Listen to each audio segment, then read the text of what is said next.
Halo guys, kembali lagi bersama kami di podcast Berani Berinvestasi bersama CGS CIMB Sekuritas Indonesia. Nah, kali ini kita akan membahas bayang-bayang resesi mendekat. Bagaimana prospek sektor konsumer ke depannya. Tentunya saya tidak sendiri, saya bersama dengan partner saya pada kali ini yaitu Fani Suherman. Hai Fani Suherman. Halo. Hai Kak. Ya tentunya Fani dalam suasana ceria ya di tengah indeks harga saham gabungan yang cenderung sideways melemah ya Fani ya. Dengan tertawa aja lebih lebih ringan ya tertawanya ya. Berbeda dengan orang-orang yang berbeban berat gitu ya. Tertawa aja kayak gitu ya. Oke. Mungkin karena kita udah tahu ya ngarahnya mau kemana sih. Jadi kurang lebih. Oh iya, kurang lebih seperti itu ya. Oke. Ya, gimana kabar Evan? Baik-baik. Kamu sendiri gimana nih? Tentunya sangat baik ya Van ya. Nah Van, sebelum kita mau mulai untuk pembahasan tentang sedikit resesi ya kalau kita lihat asumsinya. Nah kita mau memberikan informasi terlebih dahulu buat teman-teman di mana CGS CIMB Sekuritas Indonesia ini sedang ada promo menarik nih. Yaitu salah satunya adalah bulan inklusi keuangan selama di bulan Oktober. Dan promonya tentunya banyak ya. Yang pertama adalah Lucky 500, yaitu apa sih maksudnya? Yaitu dapatkan voucher investasi sebesar Rp100.000 untuk 500 orang pertama yang membuka rekening saham secara online. Itu ya untuk Lucky 500. Lalu juga ada BIO atau BIO, yaitu bonus in Oktober. Itu apa? Yaitu mendapatkan voucher investasi sebesar Rp100.000. Tentunya syaratnya ini harus ikut kelas pasti umum online dan membuka rekening saham secara online. Nah ini bagi teman-teman yang belum join tapi pengen join di CGS CIMB Sekuritas, ini bisa lihat ada promonya. Terus ada namanya Gen Z Challenge. Itu apa? Itu adalah membuat konten di Reels IG dan tentunya atau TikTok ya, dengan tema menembus impian di masa depan yang relate dengan investasi ya. Dan pemenang ini akan mendapatkan voucher sebesar Rp300.000 dalam arti 8 pemenang ya. Jadi nanti akan dicek siapa yang menarik. Nah nanti info pemenangnya bisa teman-teman cek di CGS CIMB Sekuritas Indonesia. Dan tentunya kita juga memberikan informasi, jangan lupa ikutin visit booth CGS CIMB di event CMSE itu per tanggal 13 sampai dengan 25 Oktober 2022. Info lengkapnya bisa teman-teman cek di web atau sosmed di CGS CIMB Sekuritas Indonesia. Dan tentunya ini juga promo yang selalu konsisten ya, yaitu salah satunya kalau kita lihat adalah membuka rekening saham syariah dengan RDN CIMB Niaga Syariah selama periode 23 Agustus 2022 sampai dengan 31 Desember 2022, kamu atau teman-teman akan berkesempatan untuk mendapatkan voucher investasi ini sebesar Rp50.000. Dan tentunya pajak pemenang ini juga nanti ada syarat ketentuan berlaku. Teman-teman bisa cek di website kami di cgscimb.co.id. Dan tentunya juga tidak kalah menarik adalah promo free broker fee bagi nasabah syariah yang buka rekening saham syariah dengan melakukan transaksi saham buy secara online dan tidak termasuk livi fee hingga 31 Desember 2022. Saking banyaknya promo saya sampai bicara saham jadi syaham gitu ya. Tentunya ini sebuah biasa ya, kalau udah bawa syariah tiba-tiba kok Arab saya tuh bergejolak gitu ya. Ya jadi syaham gitu ya. Tentunya teman-teman ini bisa teman-teman cek di cgscimb.co.id dan juga bisa lihat dicek di Instagram teman-teman ya. Oke, itu aja ya Van ya, mungkin ya promo kita. Iya, ini baru promo loh. Ini baru promo. Oke, saya harus nafasnya harus panjang lagi karena habis ini kita akan berbicara tentang resesi dan khususnya bagi sektor-sektor consumer. Nah, Van, kalau kita lihat nih Van ya, memang adanya probabilitas dan tentunya tidak hanya di CGS CIMB Sekuritas Indonesia yang terkadang membahas resesi, tapi sekarang TikTok, influencer TikTok juga bahas tentang resesi loh. Saya juga kaget pas lihat buka TikTok, feed saya tiba-tiba bahasnya resesi semua.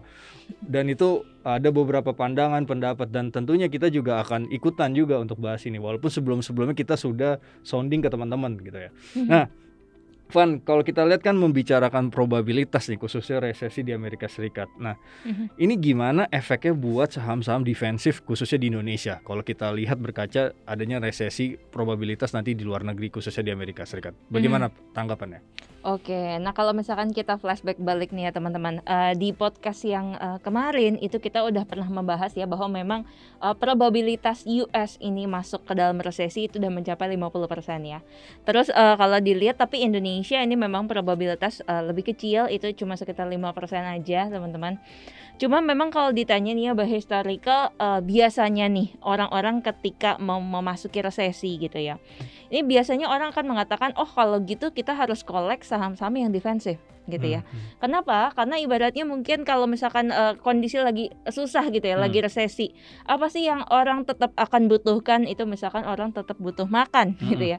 Jadi consumer goods itu paling bagus nih untuk kita koleksi gitu biasanya ya. Yang relate adalah seperti itu biasanya nih. Cuma kalau kita lihat, kita mau kasih view yang sedikit berbeda nih teman-teman ya. Jadi pertama, kalau kita lihat dari data consumer confidence bulan September, ini udah diumumkan ya tanggal 10 Oktober kemarin, dan ini menunjukkan pelemahan nih. Karena secara aktual dia turun ke 117,2 dibandingkan dengan sebelumnya ini di 124,7. Dan angka ini pun ini ternyata nih di bawah ekspektasi ya. Ekspektasinya itu sekitar 123 gitu kan. Oke, jadi data consumer confidence itu actualnya lebih rendah ya daripada ekspektasi ya. Dan selain hal itu sebenarnya ciri-ciri daya beli masyarakat melemah tuh apa sih, Van? Nah, kalau dilihat dari observasi Nielsen nih ya teman-teman, setelah adanya kenaikan harga BBM seperti itu ya, ini memang mulai ada tanda-tanda nih untuk customer mulai memilih gitu, kira-kira mereka mau spending apa dan di mana gitu ya. Contohnya nih, misalkan minuman botol, mungkin kan ini bukan kebutuhan mendasar banget ya, kayak misalkan kita mau beli Coca-Cola atau Sprite atau apa gitu ya. Itu bukan sesuatu yang betul-betul harus kita butuhkan setiap hari ya. Betul. Jadi di sini bisa kelihatan bahwa memang penjualan untuk minuman botol itu menurun, gitu ya. Kemudian kalau kita lihat customer itu sekarang lebih prefer membeli barang-barang dalam jumlah yang lebih kecil gitu. Jadi misalkan tadinya kalau kita beli sabun belinya yang 500 ml gitu ya. Nah sekarang tuh orang lebih prefer belinya yang 200 ml aja deh gitu ya, supaya apa? Lebih murah. Nah ini sebenarnya mengindikasikan memang adanya potensi growth untuk FMCG ya. Mungkin ini memang masih akan positif nih di second half 2022. Tapi kalau kita lihat growth-nya ini akan cenderung lebih slow gitu ya dibandingkan dengan pertumbuhannya di first half 2022 gitu. Dan kedepannya gimana growth-nya ini juga kalau kita lihat di tahun depan ini bisa potensi agak sedikit lebih rendah nih dibandingkan dengan growth di tahun ini gitu. Oke, Van. Kalau kita bicara tahun depan kan sebenarnya ada potensi nggak dengan tahun depan, misalnya ada beberapa kan memang pemilu itu nanti kalau nggak salah tahun 2024 ya mulai pemilu. Tapi kan sebelum 2024 kan biasanya para partai dan pemerintah yang sebenarnya pengen melihat ada keadaan ini kan biasanya ada sedikit capresnya gitu kan. Jadi kan sebelum pemilu sudah dipublikasikan gitu kan. Tentunya kan ini kan ada kecenderungan biasanya dana-dana itu keluar ya dalam tanda kutip. Nah itu bisa relate nggak dengan efek ke consumer juga dalam tanda kutip? Adanya bantuan atau apa gitu dari pemilu-pemilu gitu. Oke. Nah, jadi sales growth ini memang kemungkinan bisa slow down ya di first half 2023. Ini kalau ditanya kenapa? Karena ini memang efek dari kenaikan inflasi dan juga ini high base kalau kita lihat high base effect dibandingkan dengan setahun sebelumnya. Tapi memang dengan adanya potensi mau pemilu ya, ini sebenarnya memang ada kemungkinan growth di second half 2023 ini akan lebih baik nih, gitu ya, dengan adanya efek tadi yang kamu sebutkan nih pemilu ya. Tapi kalau ditotalin gitu ya, disetahunkan, nah ini mungkin memang kelihatannya growth-nya akan cenderung lebih lemah sih, gitu secara total ya, in total. Secara full year ya gitu ya. Yep. Oke, Van. Jadi memang sektor ini juga akan cenderung negatif ya karena kita bicara secara full year, tapi mungkin ada sedikit pertumbuhan di second half ya 2023 yaitu Yep. semester 2 gitu ya. Mhm. Nah, Van, bagaimana dengan saham-saham consumer goods ya seperti Unilever, terus juga HMSP? Ini berarti bisa terjadi negatif juga dong kalau Mhm. ke area itu. Oke, nah kalau misalkan kita lihat ya untuk Unilever ini misalkan mereka kan menjual barang-barang kebutuhan rumah tangga ya, contohnya kayak misalkan deterjen, pasta gigi dan sebagainya ya. Hmm, Nah ini kelihatannya nih ibu-ibu zaman sekarang tuh udah lihai-lihai gitu ya. Oke. Jadi mereka tuh akan belinya itu secara online dan mereka cari yang mana sih yang promonya tuh paling gede gitu ya. Disitulah mereka akan beli. Nah ini otomatis sebenarnya udah kelihatan gitu ya persaingannya berarti lebih kuat. Itu yang pertama. Iya, benar. Nah kemudian kalau kita lihat dari sisi lain mereka juga untuk Unilever ini mengalami kenaikan cost nih ya. Oke. Efek dari apa? Efek dari kenaikan BBM ini juga pastinya mempengaruhi kenaikan cost transportasinya mereka gitu ya. Oke. Belum lagi dari segi adanya pelemahan rupiah nih teman-teman ya. Hmm, Nah ini juga membawa efek negatif ke Unilever sendiri gitu. hmm, Dimana ini kita pernah mengadakan sensitivity analysis ya. Jadi setiap rupiah itu melemah 5%, ini efeknya ke net profit Unilever kurang lebih sekitar 2,3%. hmm. Seperti itu sih koreksinya ya. Mhm. Oke. Nah, itu kan tadi kalau Unilever ya. Tapi Mhm. kalau buat HMSP sendiri gimana tuh, Han? Nah sebenarnya memang kalau kita lihat dari segi daya beli masyarakat nih yang udah mulai menurun ya. Pastinya kalau misalkan disuruh milih nih, orang lebih pilih beli rokok yang murah atau yang mahal sih pasti pilihnya yang Hmm. lebih murah gitu ya. Hmm, Jadi dari segi rokok mereka tuh udah mulai pindah ke emiten-emiten rokok yang tier 2 gitu ya, atau rokok-rokok yang lebih bukan HMSP gudang garam lah ya, Iya. gitu ya, yang lebih kecil dan cenderung menawarkan dengan harga yang lebih murah. Hmm. Nah orang-orang tuh lebih prefer untuk mengkonsumsi rokok-rokok contohnya kayak full flavor dan juga kretek gitu ya, dibandingkan dengan misalkan kayak punya HMSP Iya. gitu ya, dengan malt cigarettes.